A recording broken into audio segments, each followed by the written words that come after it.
this video, we'll be looking at a condition called Scalene pain referral syndrome, which is technically a type of TOS, or thoracic outlet syndrome.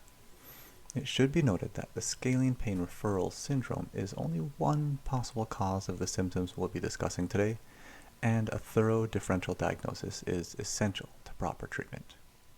This condition has a few different names, such as scalene TOS, scalene pain referral syndrome, and the exact pathology of this condition is sometimes disputed amongst healthcare professionals.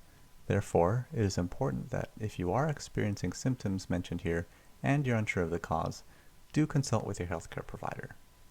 The contents of this video are intended to be educational and should not be taken as direct medical advice.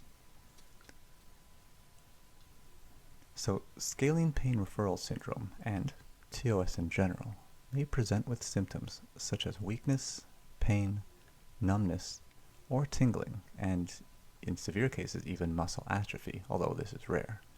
These symptoms may be felt in any part of the arm and hand and throughout the entire limb, but it is the most common to originate in the neck and radiate along the outside of the arm to the thumb, index, and middle fingers.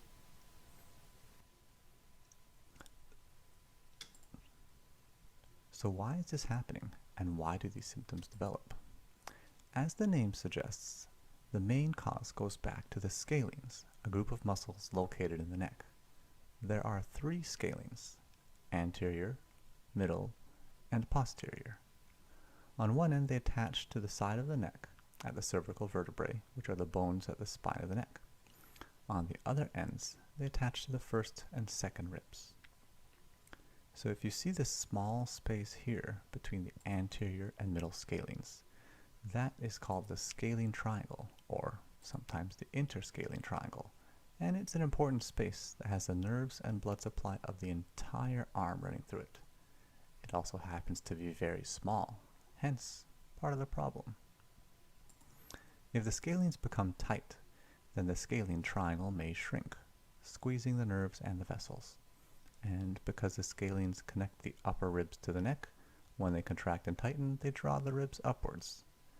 This is useful when you're out of breath and you need to use the full capacity of your lungs. It is not helpful when the tension is chronic. The problem is that the nerves and the blood vessels here pass through the scalene triangle and then go between the clavicle and the first rib.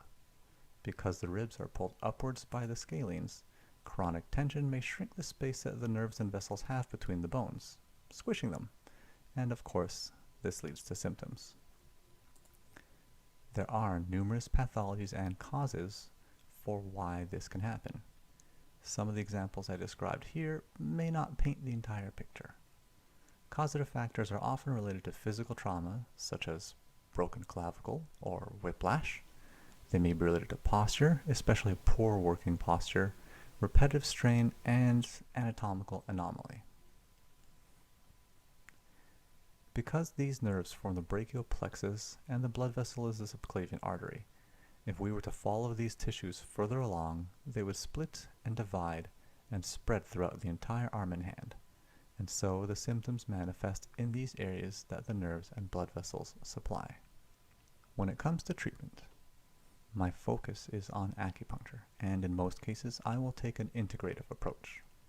The acupuncture channels affected will differ depending on exactly where the symptoms manifest. For example, one of the most common pattern of symptoms closely resembles the pathway of the lung and large intestine meridians.